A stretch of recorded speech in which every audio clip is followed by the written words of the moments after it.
Oh, junk food early morning? What is this?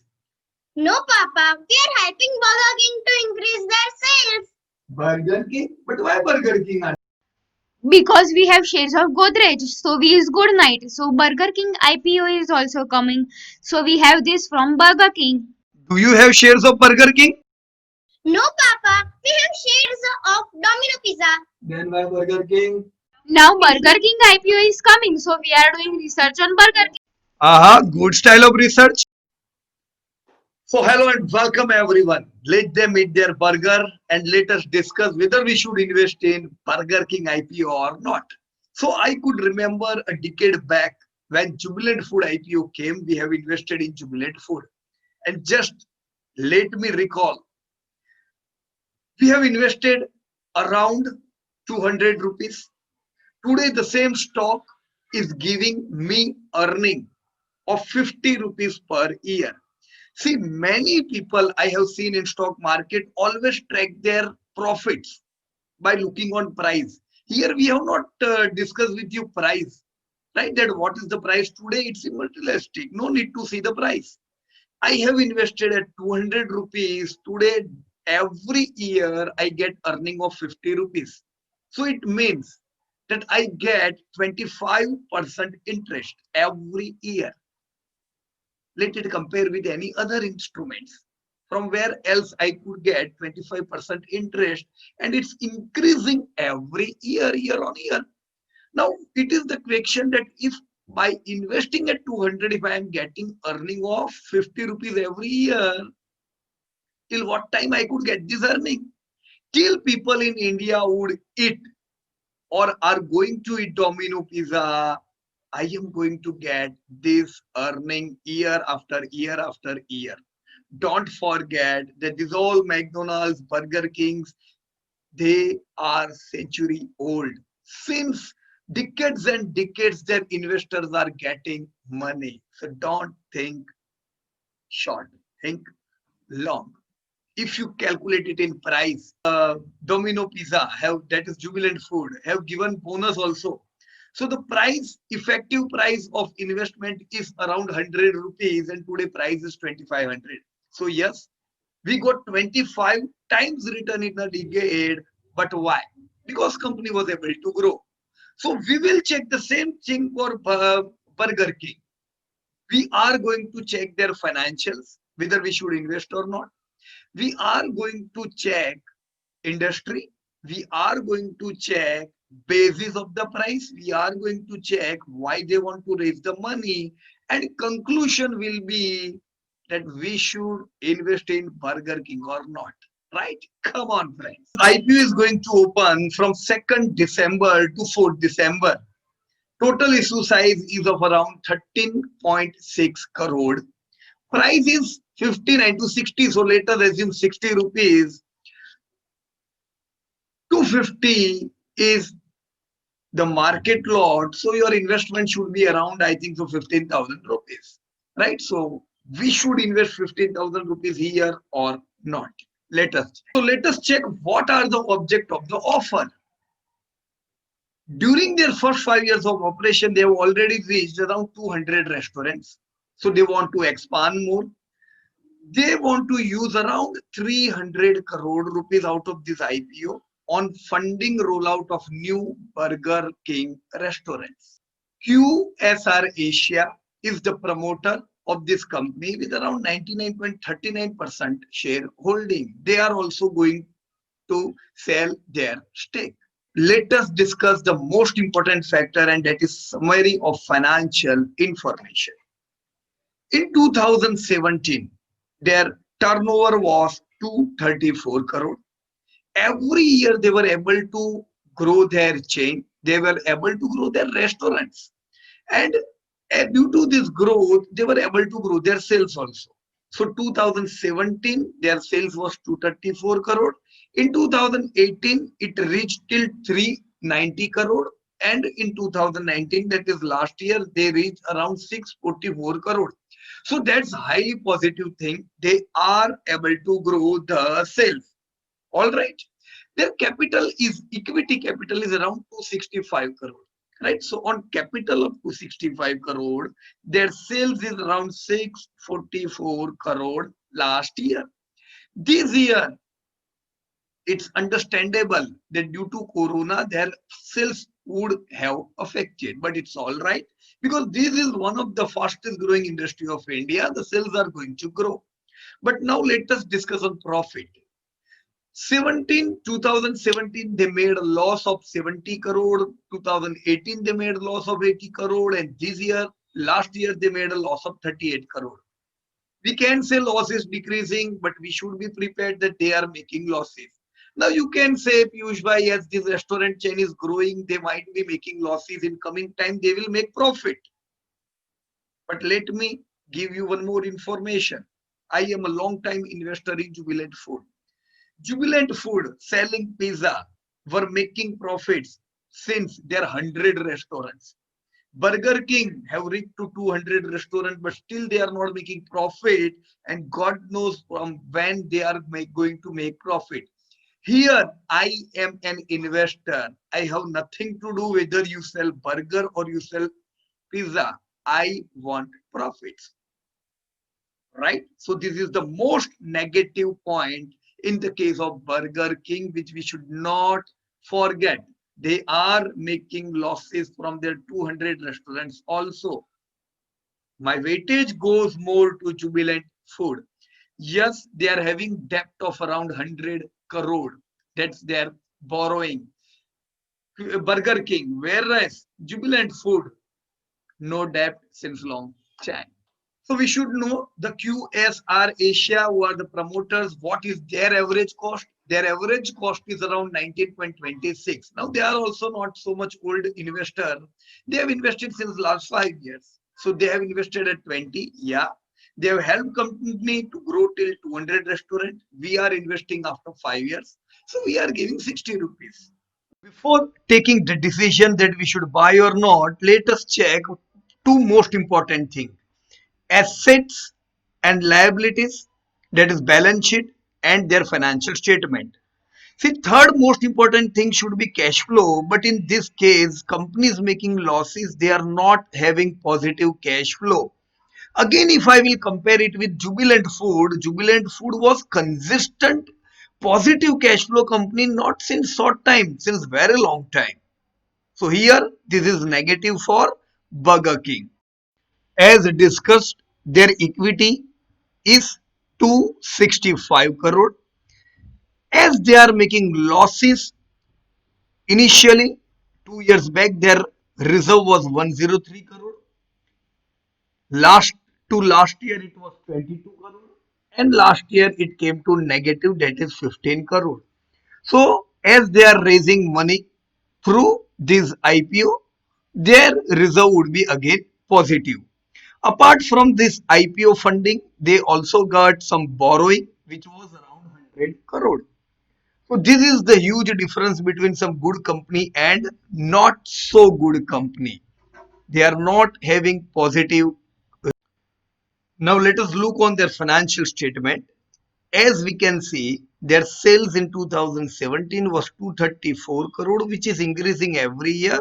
Last year it was 644 crore. It shows that they have grown by 66% strong CAGR during last 2 years.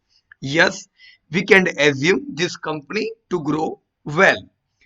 Along with their sales growth, as they were making losses of 72 crore 2 years back, last year they made loss of 38 crore. So it shows that they were having negative margin of 31%. Last year their margin have increased to -6%. So we can see that in coming 2-3 years this company could become positive and might make profits. Yes, we may see that the growth of this type can give good boost to their sales, and this company in coming 11-12 years could cross 5,000 crore turnover.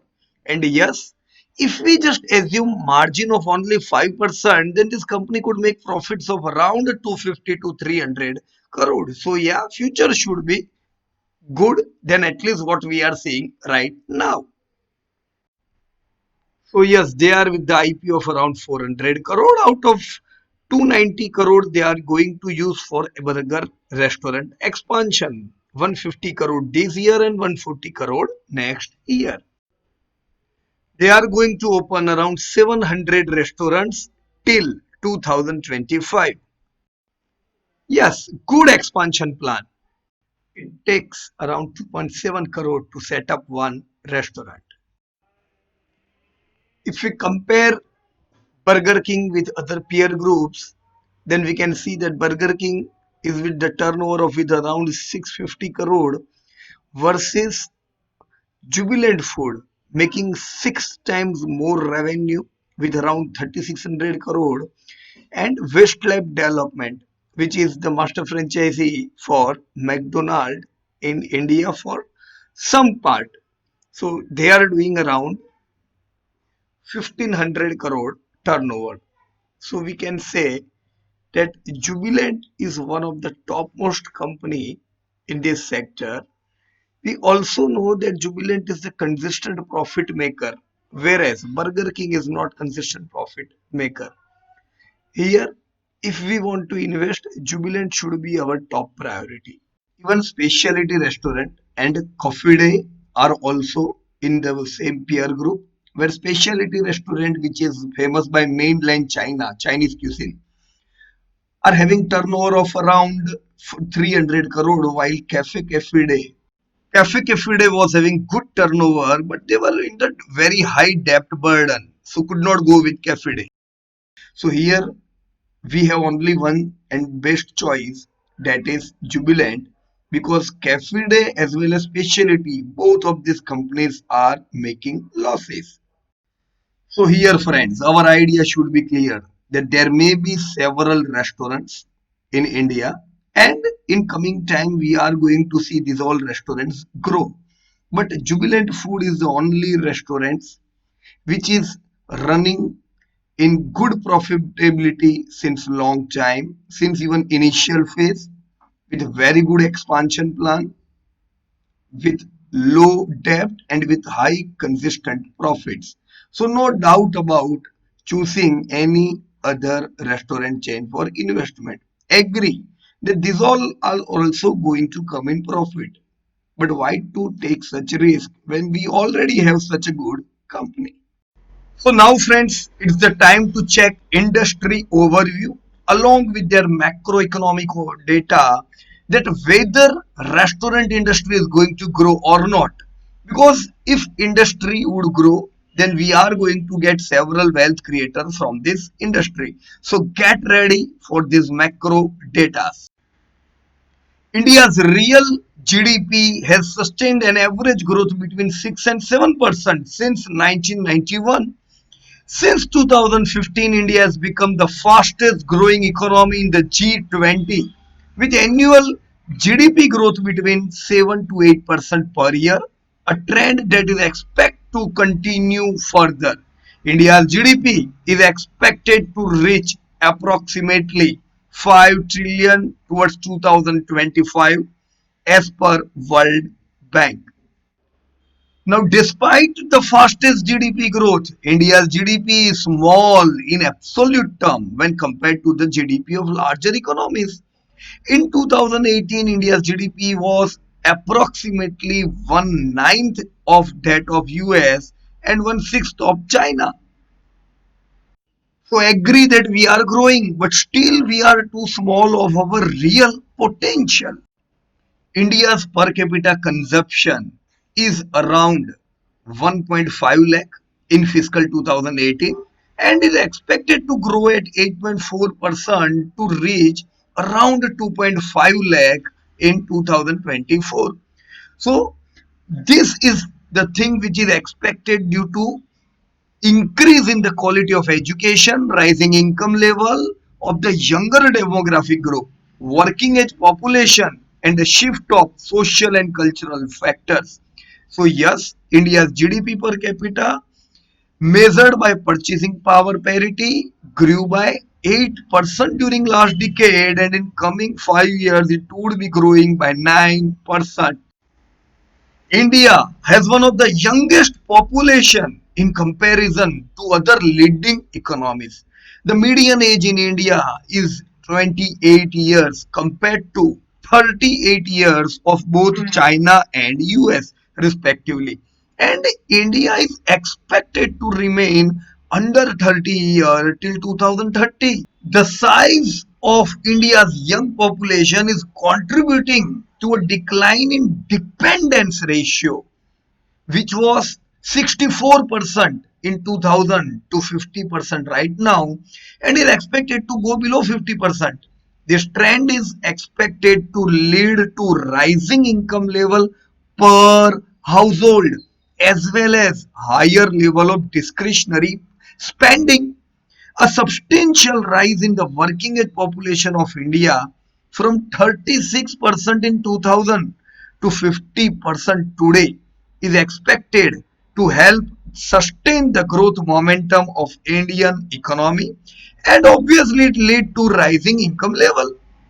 Younger population are naturally predisposed to adopting new trend and explore given their education profile and their exposure to media and technology, which present an opportunity for domestic consumption in the form of branded behavior, organized retail, and product design. Apart from younger demography, increasing urbanization is also going to play pivotal role. India has the second largest urban population in the world with around 47 crore people living in urban area, only second to China. However, if we compare it with population, just 35% of Indian population is classified urban versus global average of 54%. So India stays in rural. The implementation of a smart city initiative by government at the, aimed at the creation of new urban clusters is expected to accelerate the growth of urban development in India. It is estimated that 54 crore, that is 37% of India's population, will be living in urban centers by 2025, which will be contributing 70 to 75% of India's GDP, a trend that is expected to continue with approximately 50% of India's population to be living in urban centers by 2050, and these areas would be contributing approximately 80% of India's GDP. The growth of urbanization is likely to create a group of Indians that will display migrant tendencies with less attachment to past baggage of habits. Higher income and lesser available time are expected to result in a growth of eating out and ordering in. So do not forget Zomato type of companies along with restaurant. So now this is the most important factor which we are going to discuss, that the rise of urbanization is also creating two trends that are impacting India's domestic consumption habits. Number one is growing middle class and number two is nuclearization. So what is growing middle class? Friends, the average size of household in 2018 was 4.5. Out of these, the number of household with annual income between 3.5 lakh to 7 lakh has grown at a growth rate of 12% between 2012 to 2018 to reach 12 crore household, and it is expected to continue to grow at growth of 12%, and we will see 15 crore household in 2020 earning around 3.5 lakh to 7 lakh annual. The number of household with annual income even between 7 lakh to 35 lakh has grown at a growth rate of 25% between the same last 6 years to reach approximately 9 crore household of India.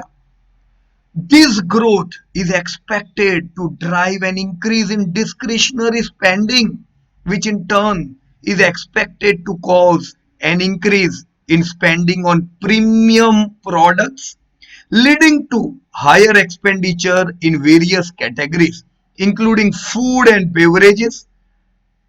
Which one? Branded and quality hygienic. Apparel and accessories, luxury products and consumer durable.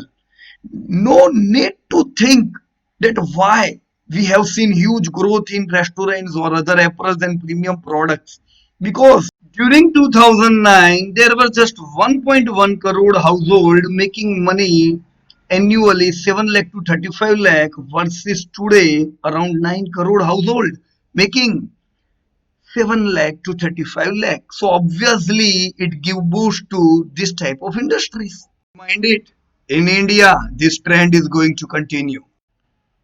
Second point was nuclearization. So the growth in the number of household exceeds population growth, which indicates an increase in nuclearization in India.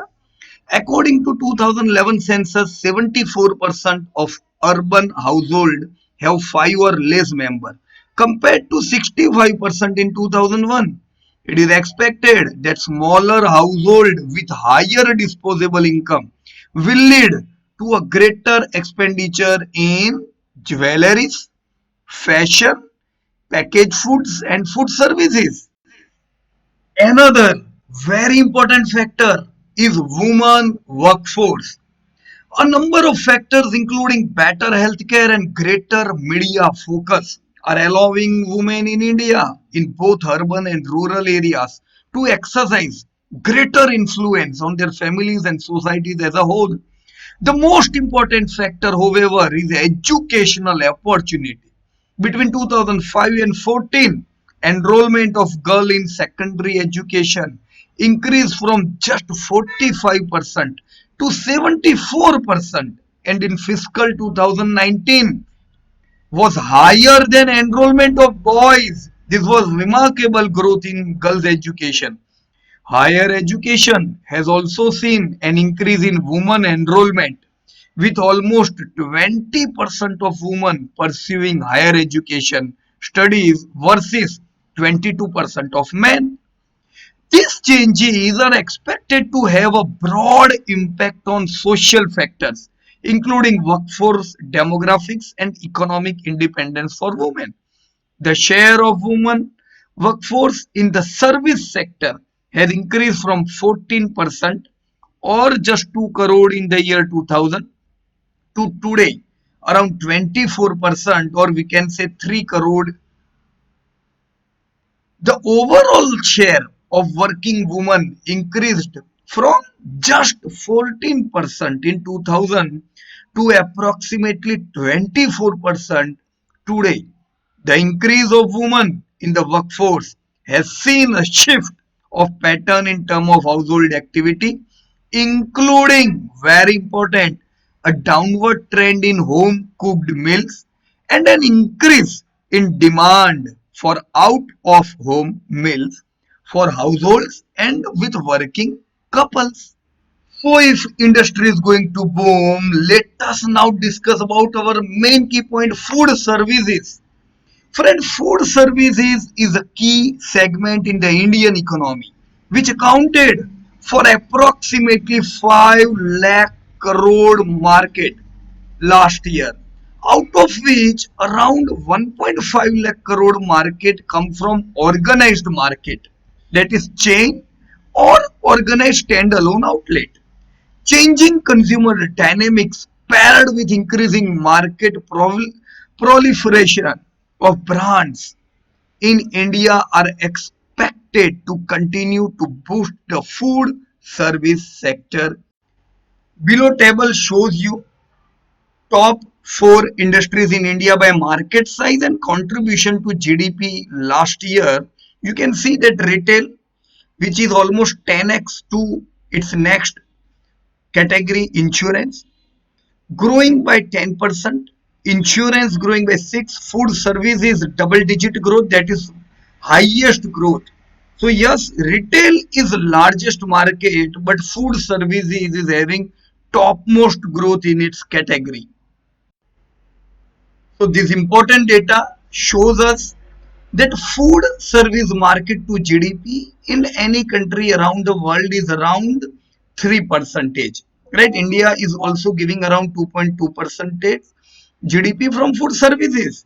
But if we compare it them with share of chain, that is QSR, quick service restaurant, to total food service market, then you can see US contributes around 39%, South Africa 38, Russia 33, but developing countries like China, India, we are contributing just 4%. So in coming time, we will see that India could also contribute in double digit from quick service restaurant.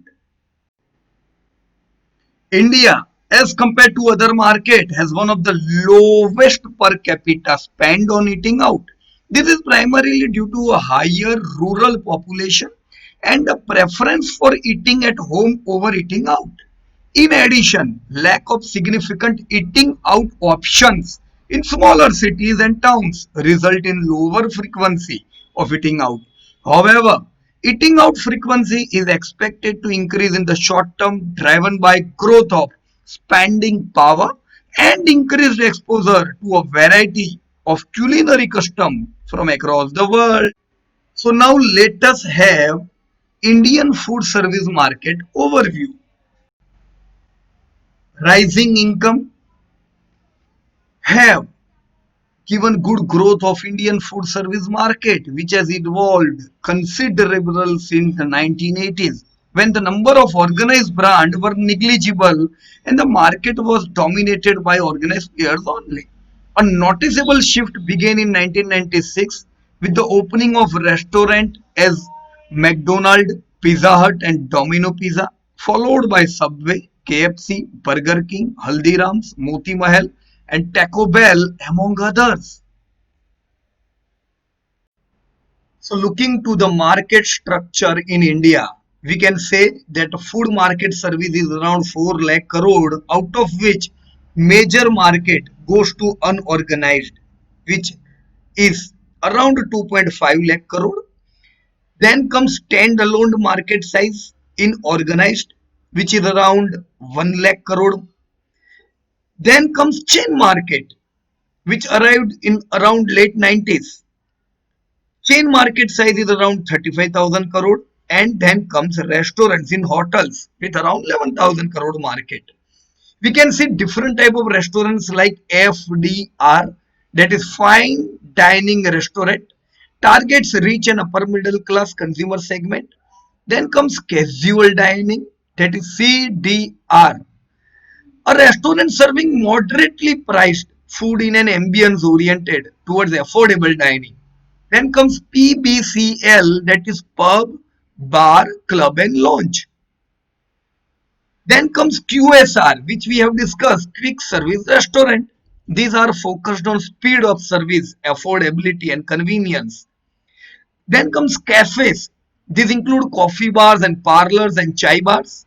Then comes FD or IC, that is frozen dessert or ice cream, right? Like small kiosk outlet of ice cream brands. Out of all these different types, QSR, that is quick service restaurant, and CDR, casual dining, are having larger market share. Considering today's market of around 4 lakh crore Indian food service, we are going to see till 2025 this market reaching 6.7 lakh crore market, and organized standalone, which are 1096, that is around lakh crore market, could reach more than 2 lakh crore, along with chain market, which is 35,000 crore, could reach around 90,000 crore market size. So we are going to see huge jump in this segment. So yes, chain market, which was having 5% market share in 2014, 8% in 2019, is going to increase to a 13% of market share till 2024. High growth expected in chains. Organized standalone market would grow by 16%, whereas chain market would grow by 20% CAGR till 2024. So we are going to see boom in chain market in India. So golden question should be from where this turnover is coming. As we can see in terms of geographical distribution, Delhi and Mumbai, the two mega metros in India, contributed a total 22% of total revenue of the food service last year, while the six mini metros contributed around 20% of the total revenue of the segment during the same period. That's amazing to see. The largest eight cities of India have been the center of development, in particular for the organized food service market. Delhi and Mumbai accounted for approximately 42% of the total sales of the chain food service market in India. And when combined with the next six cities, which are those? Kolkata, Bengaluru, Chennai, Hyderabad, Pune, and Ahmedabad, then, my dear friends, they accounted for approximately 87% of the total sales of the chain food service. And now, same trend would be moving towards tier 1 and tier 2 cities, as these cities are also aspirational. So, if we considered only organized food service, then in coming 6 years, we are going to see high growth around 20% CAGR in quick service restaurant along with casual dining restaurant. Hence, market share of casual dining and quick service restaurants are going to gain. So now investors, question for you, where we need to invest? There where there is growth or there where there is no growth? So here is the way how chain market in India has evolved and witnessed the majority of changeover during last 3 decades. The transition phase of the chain market can be divided into three stages. Phase 1 was 1991 to 2001 when we saw McDonald's, Pizza Hut, KFC, Domino, Baskin Robbins entering the market with high focus on metro and mini metros. Then came phase 2 when we saw Momo, Costa Coffee, Subway, Hard Rock, and several within penetration in tier 1 and tier 2 cities also.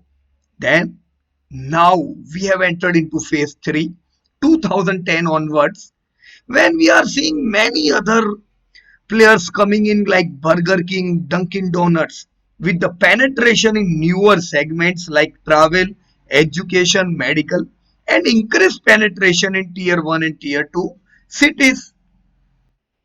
So here should not forget that 75 to 80% of the market share would be going towards quick service restaurant and casual dining restaurant. Overall growth of the chain service restaurant is primarily driven by international brands such as Domino Pizza, McDonald's, Burger King, KFC, and Subway, which combined account for approximately 45% of the total chain outlets in India. In order to remain competitive, QSR companies are adjusting their offering to meet the demands of the Indian market. Among the initiatives to achieve the goals, they are opening vegetarian restaurants in certain parts of the company, the creation of non-beef and non-pork based menus, separation of veg and non-veg cooking areas, introduction of local flavors, rollout of home delivery services, etc. etc. Domino Pizza has achieved the largest market share of the QSR with 19% due to aggressive marketing and attractive value proposition and home delivery network. They are followed by Subway 10%, McDonald's 7, KFC 6% and Burger King 3%, a relatively new entrant. Hence, we can see that Domino Pizza has the largest market share of the chain QSR with revenue 22% market share, followed by McDonald's 12%, KFC 11%, Subway 8%, and Burger King 4%. So, yes, from all these parameters, we can say Domino is the most aggressive company among all of this. So it's important to see what people like to eat. We can see the Indian QSR is dominated by burger and sandwich with a market share of 31%, followed by pizza with a market share of 28%, and chicken with a market share of 16%. Majority of companies within these formats are international brand. Remaining 25% of the market share goes to sub-segment in split between small national and regional companies offering Indian ethnic cuisine, Chinese cuisine, and other type of cuisine. So where you are going to see these all QSRs? Get ready, we are going to see these QSRs in lots of malls, on highways. यार 200-300 kilometre लंबे highway पे गाड़ी चलाएंगे तो भूख तो लगेगी ना. So these highways are the proper destination, and along with these highways, fuel stations. And not only restaurants, but home delivery would also boom. Till now, we have seen that restaurant to customer was preferred. But now, platform to customer are preferred. So don't forget even companies like Zomato or Swiggy. Today, as we can see, that there are around 41 crore smartphone users. People are going to get orders from phone. We are going to see that around 70 crore users would be there on internet ordering via internet through their smartphones in coming time. Transaction per capita, as we can see, India is lowest, but as time will go, India transaction per capita is going to increase. So here are the total outlet count along with their penetration in different cities. So public listing also has a positive effect in helping companies increasing their footprint at a rapid scale.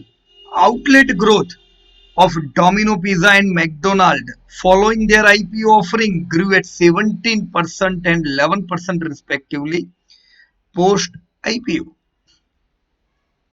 So as we can see, we have given the total comparison of all Domino's, McDonald's, Pizza Huts, their total outlet count along with their average sales daily. My idea is clear. We have Jubilant Food since long time, that is Domino, and right now I am not interested in investing in any other company. It doesn't mean Burger King will not move. Burger King will also grow, but Jubilant is at top, and yeah, we should continue doing SIP here.